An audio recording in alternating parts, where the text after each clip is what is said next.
ሰላም ሰላም እንዴት ናችሁ? ወደ ቻናሌ ቤተሰቦች እንኳን ወደ ተከታታይ የሲሲኤንኤ ትምህርት ክፍል 6 በሰላም መጣችሁ። ዛሬ የምንመለከተው ሲኤስኤምኤ ሲዲ እና ሲኤስኤምኤ ሲኤ የሚባሉት ፕሮቶኮሎች ምንድን ናቸው፣ አገልግሎታቸው ምንድን ነው የሚለውን ለመመልከት እንሞክራለን ማለት ነው። እስከ ቪዲዮ መጨረሻ ድረስ አብራችሁኝ ነው። እንደተለመደው ቪዲዮውን ላይክ፣ ሼር እያደረጋችሁ ይህንን ቱቶሪያል ለሚፈልጉ ልጆች እንዲደርስ የተለመደ ትብብራችሁ እንድታደርጉ እየጠየቅኩ ወደ ዛሬው ለሰናችን እንሄዳለን ማለት ነው።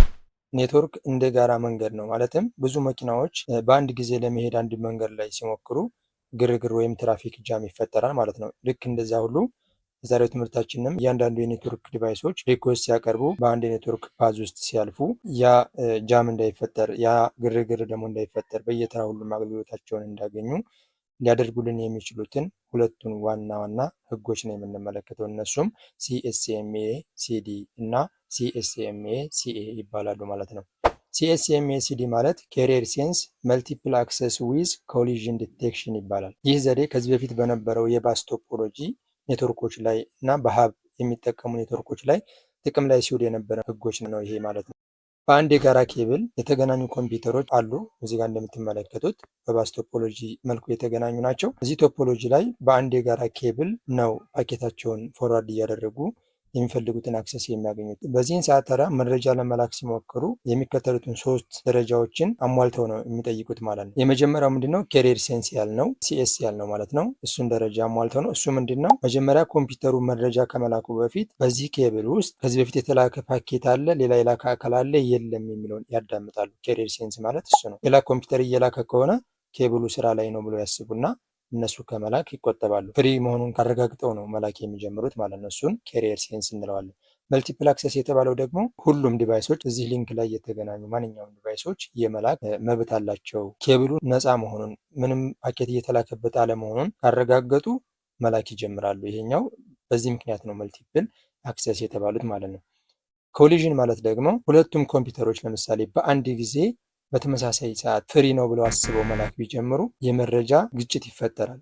መሀል ላይ እርስ በርሳቸው ይጋጫሉ። ይህ ሁኔታ ምን ይባላል? ኮሊዥን ይባላል ማለት ነው።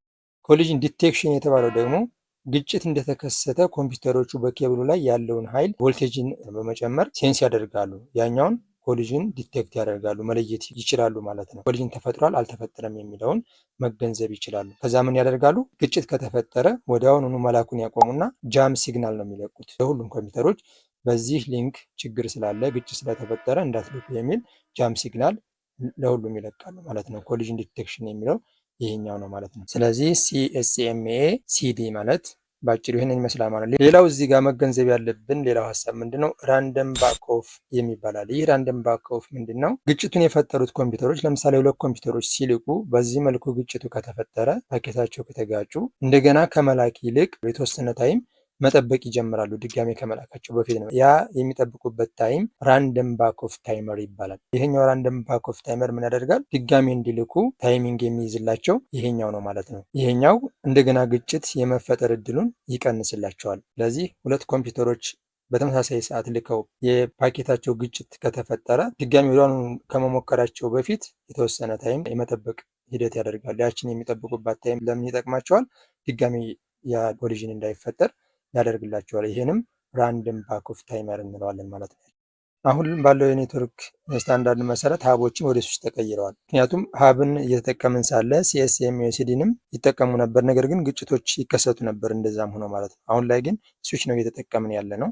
ስዊች ግን ምን ያደርጋል? እያንዳንዷን ፖርት የተለያዩ የግጭት ክልሎች ያደርጋል። ሰፓሬት ኮሊዥን ዶሜን ብሎ እያንዳንዷን ፖርት ለየራሷ ለተለያየ ፓኬት አደረጋት ማለት ነው። ፖርቶቹ የራሳቸውን ስላደረጋቸው ኮሊዥን የመፈጠር እድሉ በጣም አነስተኛ ሆነ፣ አሪፍ ሆነ። ከዛ በፉል ዱፕሌክስ ሁኔታ ሲሰሩ ግጭቶችን ሙሉ በሙሉ አስወገድን ማለት ነው። በዚህ ጊዜ ዛሬ ሲሲኤምኤ ሲዲን ለምን እንማራለን ልትሉኝ ትችላላችሁ። ይህን የምንማርበት ምክንያት በሁለት ምክንያቶች ነው። አንደኛ የኔትወርክ መሰረትና የግጭት ምንነትን ለመረዳት ያስፈልገናል ብዬ ስላሰብኩ ነው። ሁለተኛ ደግሞ ሲሲኤንኤ ኔትወርኪንግ ኤግዛም መውሰድ የምትፈልጉ ልጆች ካላችሁ ኤግዛም ላይ የማይቀሩ ናቸው። እነዚህ አብዛኛውን ጊዜ የሲሲኤንኤ ኤግዛም ላይ የሚመጡ ስለሆኑ ማወቁ አስፈላጊ ነው ብዬ ስላሰብኩ ነው ያመጣሁላችሁ ማለት ነው።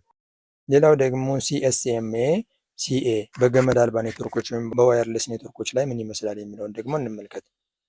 በገመድ አልባ ኔትወርኮች ወይም ዋይፋይ ውስጥ ሲኤስኤምኤ ወይም ሲኤን ነው የምንጠቀመው። ሲኤ ማለት ኮሊዥን አቮይዳንስ ግጭትን ማስወገድ ማለት ነው። በገመድ አልባ ኔትወርኮች ላይ ኮምፒውተሩ ግጭቶችን መስማት አይችልም። ምክንያቱም እዛ ፓዝ ላይ ሴንስ የሚያደርገው ኬብል ስለሌለ ሴንስ ማድረግና ማዳመጥ አይችልም በዋይፋይ ኔትወርክ ጊዜ ማለት ነው። ስለዚህ ከመላኩ በፊት ግጭቱ እንዳይፈጠር መከላከል አለበት። ምክንያቱም ቅድም እንዳየነው ኬብሉ ላይ ግጭት አለ የለም የሚለውን ሴንስ ማድረግ ስለማይችል ምንድነው ማድረግ ያለበት? ግጭት እንዳይፈጠር መከላከል ነው ዋናው። ስለዚህ ኮሊዥን አቮይዳንስ የሚለውን ነው የሚጠቀመው ማለት ነው። በገመድ አልባ ኔትወርክ ውስጥ የሚፈጠረው ዋና ችግር ሂድን ኖድ ፕሮብሌም ይባላል። ሁለት ኮምፒውተሮች እርስ በርሳቸው ሳይተያዩ ወይም ሳይሰማሙ ወደ አንድ አክሰስ ፖይንት ወደ አንድ ዋየርለስ ዋይፋይ ኔትወርክ ውስጥ በአንድ ጊዜ መላክ ሲሞክሩ ግጭት ይፈጠራል ማለት ነው። ይህንንም ለመፍታት ምን አደረገ?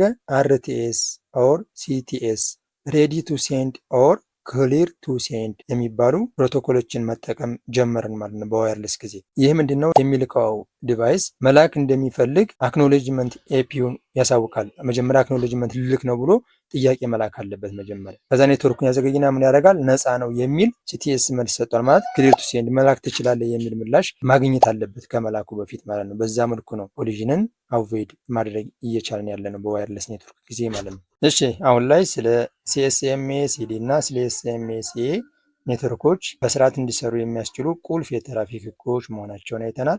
ሲዲ የምንለው ከኬብል ላይ ግጭትን ሴንስ እያደረገ እንዲልክና እንዲጠብቅ የሚያደርግልን ሲሆን ሲኤ ደግሞ በገመድ አልባ ኔትወርኮች ላይ ግጭትን ለማስወገድ ወይም ኮሊዥን አቮይድ ለማድረግ የምንጠቀምበት ማስወገጃ መንገድ ነው ማለት ነው። ስለዚህ ይህ ትምህርት ስለ ኮሊዥን ዶሜን ያለንን ግንዛቤ በተወሰነ መልኩ ያግዘናል ብዬ አስባለሁኝ። ከዚህ በተጨማሪ አሁን ባየናቸው ለሰኖች ውስጥ ምን ያክል ተገንዝበናል የሚለውን ሊያግዙን የሚችሉ ጥያቄዎች አሉ።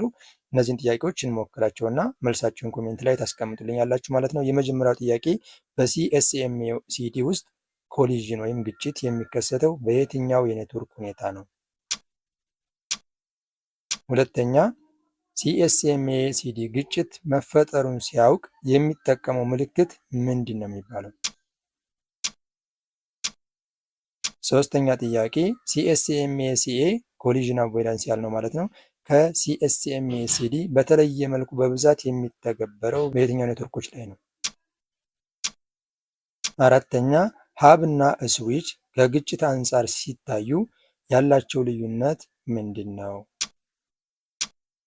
አምስተኛ ራንደም ባክ ኦፍ ታይመር ዓላማው ምንድን ነው?